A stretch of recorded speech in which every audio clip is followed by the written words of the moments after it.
27 دسمبر 2007 کو جب بے نظیر لیاقت باغ میں عوامی جلسے سے خطاب کرنے کے بعد اپنی گاڑی میں بیٹھ کر اسلام آباد آ رہی تھی کہ لیاقت باغ کے مرکزی دروازے پر پیپلز یوتھ آرگنائزیشن کے کارکن بے نظیر بھٹو کے حق میں نعرے بازی کر رہے تھے۔ اس دوران جب وہ پارٹی کارکنوں کے ساتھ اظہار یکجہتی کے لیے گاڑی کی چھت سے باہر نکل رہی تھی کہ نامعلوم شخص نے ان پر فائرنگ کر دی۔ اس کے بعد بے نظیر کی گاڑی سے کچھ فاصلے پر ایک زوردار دھماکہ ہوا، جس میں ایک خودکش حملہ آور جس نے دھماکہ خیز مواد سے بھری ہوئی بیلٹ پہن رکھی تھی، خود کو دھماکے سے اڑا دیا۔ اس دھماکے میں بے نظیر بھٹو جس گاڑی میں سوار تھی اس کو بھی شدید نقصان پہنچا، لیکن گاڑی کا ڈرائیور اسی حالت میں گاڑی کو بھگا کر راولپنڈی جنرل ہسپتال لے گیا، جہاں وہ زخموں کے تاب نہ لاتے ہوئے جاں بحق ہو گئی۔ بے نظیر کی وصیت کے مطابق پیپلز پارٹی کی قیادت ان کے 19 سالہ بیٹے بلاول کے سپرد کر دی گئی۔ اس وقت یہ اعلان بھی کیا گیا کہ آئندہ سے بلاول زرداری کا نام بلاول بھٹو زرداری ہوگا، اور یہ سب اس کے لیے کیا گیا کہ عوام کے لیے سیاست اور جدوجہد کا نشان و علامت بھٹو ہے۔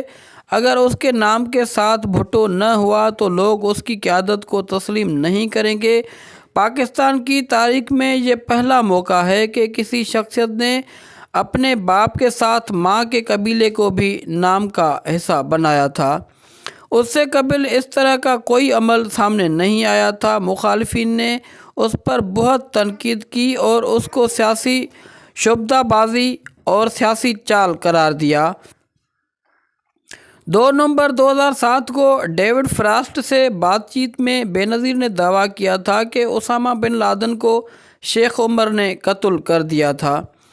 قتل کی تحقیقات کے حوالے سے اگر بات کریں تو پیپلز پارٹی نے حکومت بنانے کے بعد بے نظیر کے قتل کی تحقیقات اپنے پرانے مطالبے کے مطابق اقوام متحدہ سے کروانے کے لیے درخواست دی، جو اس نے قبول کر لی۔ آصف علی زرداری نے بے نظیر کے قتل کی پہلی برسی پہ دعویٰ کیا تھا کہ انہیں معلوم ہے کہ قاتل کون ہیں، البتہ صدر مملکت بن جانے کے بعد قتل کی دوسری برسی پر اپنی تقریر میں اس بارے میں کچھ نہ بتا سکے۔ اس تقریر کو مبصرین نے گھٹیا درجے کی تقریر بتایا تھا۔ سابق رئیس عسکریہ مرزا اسلم بیگ نے دعویٰ کیا ہے کہ بے نظیر کو بلیک واٹر نے قتل کیا تھا۔ بعض حلقوں میں یہ تاثر عام ہے کہ قتل ڈک چینی کے حکم پر ہوا، لیکن اکثر کہتے ہیں کہ یہ جھوٹ ہے۔ اس کے قتل سے سب سے زیادہ نقصان امریکہ کو ہوا، کیونکہ اس نے کچھ ایسی امریکی خدمات سر انجام دینے کا وعدہ کیا تھا جس سے امریکہ کو پاکستان کے اندر اپنے مفادات حاصل کرنا بالکل آسان ہو جاتا۔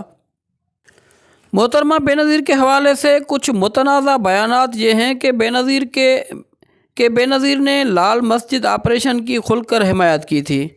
ایک انٹرویو میں انہوں نے اس عزم کا اظہار کیا کہ برسر اقتدار آنے کے بعد وہ امریکی افواج کو پاکستانی سرزمین پر کارروائی کی اجازت دے دے گی، جس کے بعد وہ پاکستان کے وجود کے لیے ایک خطرہ کہا جانے لگا۔ ایک اور موقع پر انہوں نے کہا کہ برسر اقتدار آنے کے بعد وہ ملک کے عظیم ایٹمی سائنسدان ڈاکٹر عبدالقدیر خان کو پوچھ گچھ کے لیے امریکہ کے حوالے کر دے گی۔ محترمہ کے ان بیانات نے پاکستانی قوم میں بڑا اضطراب پیدا کر دیا تھا۔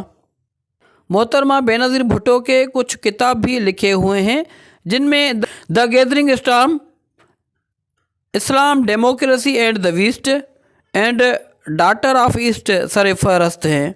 بے نظیر بھٹو پاکستان کی پہلی خاتون وزیر اعظم تھی۔ وہ ایشیا میں بھی خواتین رہنما کے طور پر پاکستان کی پہچان تھی۔ پاکستان کے پہلے انقلابی لیڈر ذوالفقار علی بھٹو کی بیٹی ہونے کی وجہ سے ان کی زندگی سیاست کے اتار چڑھاؤ میں گزری، جس کی وجہ سے ان کو پاکستانی سیاست میں اہم مقام حاصل تھا۔